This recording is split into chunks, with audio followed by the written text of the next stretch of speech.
সুপ্রিয় দর্শক, একটি দারাজ থেকে আমি একটি পণ্য কিনেছি।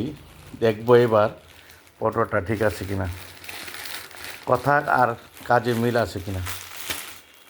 আমাদের তো এবার পণ্যটা খুলতেছে।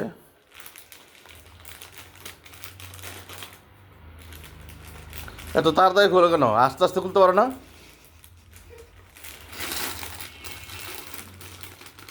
কাইটা ভালোই তো।